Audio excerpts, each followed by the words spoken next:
And let's talk about Jared Leto. So apparently, I'm sure y'all already know, and you probably can't tell from all that damn makeup or whatever it is they got him on. I don't know if it's the dots on his face and it's done through CGI or if it's actual makeup. I don't know because we've seen little quick shots of him, but I need to get a good look at his whole aesthetic before I make a decision. But anyway, Jared Leto was playing Skeletor in the new Masters of the Universe movie, and apparently they're saying that um he's not happy with the movie because they're not using him in the promos.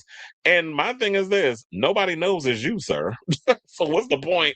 I mean, they know you because they're being told it's you from the advertisements or whatever the case is. But if you in full regalia where you're not even seeing your face, why do we need you to promote? And then plus, there's also things that you've done in your past that people are saying like Amazon don't want to mess with that. So let's get into the story. Because yeah, he's apparently upset about the whole marketing push. And shout out to Comic Book Movie for this story. It says Master of the Universe is set to release in theaters on June 5th, and Amazon, MGM, and Sony Pictures have begun their financial promotional push with trailers, TV spots, posters, and several BTS promos featuring interviews with the main cast members. With one notable exception. Fans have already started to notice the Morbius star, Jared Leto, who plays the movie's big bad Skeletor, hasn't promoted Master of the Universe, or as they like to call it for short, Moto, at all on any of his social media accounts, didn't appear at CinemaCon, and was conspicuously absent from the recent world premiere in LA.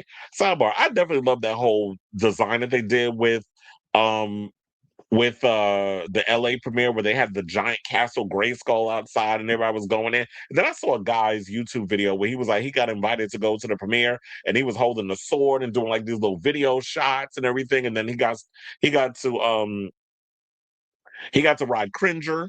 So like a literally like a bull. They had a bull Cringer type situation. You could ride it and all. So they had a lot of really cool stuff, and it seemed like they were really like they went all out for the fans of Motu.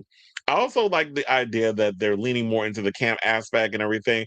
And funny enough, what I really wish they would have did, but it just goes to show that Amazon, y'all was scared and y'all didn't know how to promote this film or lean into the things that we love about the 80s cartoon and the whole action figure situation. That final trailer y'all just released, that is that should have been the first trailer that you guys should have used to give people an idea what this film was about. Like it's got this Guardians of the Galaxy, Flash Gordon type of tone to it.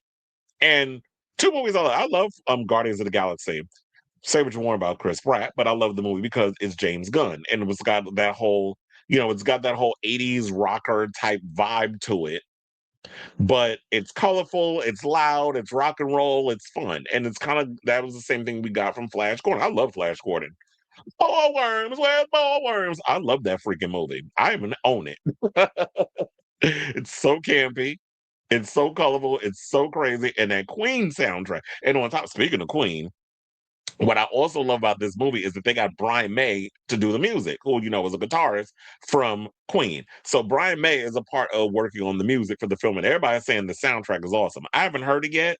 I'm gonna wait. I want to wait until I go to the movies to see it. Sidebar: I totally forgot to bring this up. Ludwig Göransson's score for Mandalorian Grogu is awesome. I was loving every minute of it. I forgot to bring that up when we did the last Mandalorian Grogu video, but when we talked about the box office and everything. But yeah, Ludwig Göransson's music, the score for that movie is awesome. He did the music for Sinners and a bunch of other movies. In case you didn't know who that was, but anyway, so now, according to a new, let's get back into the story. I just want to get that out of the way before I forget it. All that extra pomp and circus I had to add to the story. So now, according to new report from Puck News, Leto wasn't thrilled with the film, but there seems to be a lot more to it. Let me specifics as to what it was that he wasn't necessarily thrilled about. I mean, I don't mind the voice. I heard some people complaining that about the voice that he does in the film. I don't mind it. It's very different than what we got. I mean, I like Frank Langella's voice in the original Master of the Universe, giving very Shakespearean. I'll get very evil. Whatever. I don't want to hear. You haven't heard the last of me, He-Man. But you can't bring that in this movie. It's going to sound crazy. So you have to bring a whole nother angle to playing like Skeletor, and I don't mind the voice that they have him doing in here. So yeah, they said setting aside the accusations of inappropriate behavior, which studios are usually happy to do as long as an actor can turn them a profit, with multiple women and even his own castmates, Leto has proven to be box office poison over the years, with several major studio releases, including Disney's recent Tron Ares, underperforming or bombing outright. The blame can't all be laid at Leto's feet, of course, but perception is reality, and the studios seem to feel that highlighting the fact that the Academy Award winner has a lead role in a reboot, even if he is unrecognizable as the skull faced villain, isn't going to do the film any favors.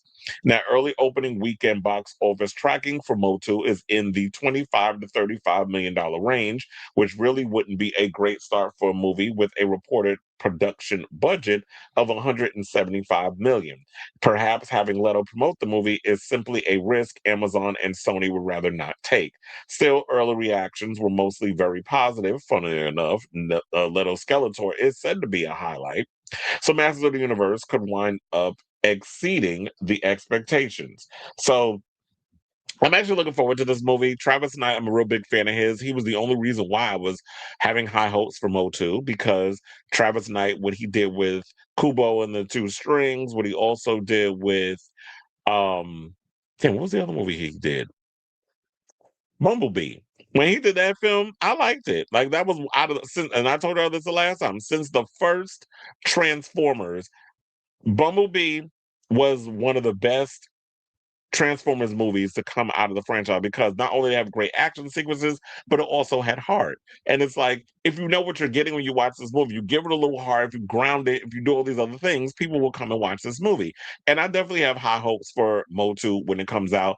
As far as like whether or not it'll accumulate a big audience to go see it, I don't know. Like me, as somebody who grew up on Motu, like having the Castle Grayskull, the Snake Mountain, all the action figures and everything that was going along with it, I'm there opening weekend because this is my wheelhouse. But trying to market it to a newer generation or getting more families to show up to this film, I don't know. Maybe word of mouth is what's going to help propel Masters of the Universe to, box office success. But and from what I heard, there are three.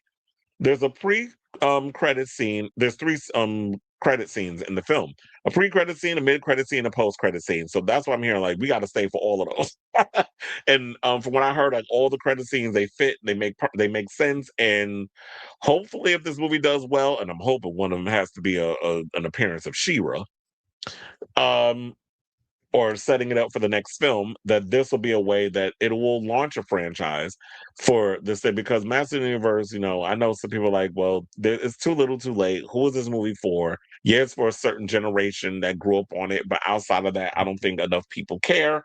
But we shall see when the movie comes out. So, on that note, I definitely want to hear from y'all. What do you guys think of this story regarding the reason of? I don't think they really explained what it was that Jared Leto wasn't pleased about the film. I understand maybe he's upset because they won't use him to promote the movie, but people deem him problematic, and I don't know if they want to take that risk. They want to heavily rely on Nicholas Galitzine and Idris Elba and all the other cast members who were in it. Believe um, him out, and it does definitely makes valid sense because yeah, Jared Leto's movies have not been box office gold because they do look the other way when Hollywood make whenever there's a problematic actor, they will look the other way if the movie makes a lot of money. But when the movies are starting to take a dip financially, then all of a sudden they don't remember who your ass is. So suck it up, buttercup. Apparently you don't have as much power and say so as you used to because people don't think that you're a big enough box office draw. Every movie you've been in so far has been a flop. I mean, I love, even though you weren't the lead in it, you had a part in it. Blade Runner 2049 movie didn't do that well, even though it's a great film. Movie didn't do well. Tron Ares was a hot ass mess. Didn't do well. And you shouldn't have been the lead of that film. I really wanted a Sam Flynn Cora story. So Disney messed up on that. But This all of that other extra stuff is another conversation for a whole nother day. So I definitely want to hear from y'all. Let me know what your thoughts are on this story in the comments down below.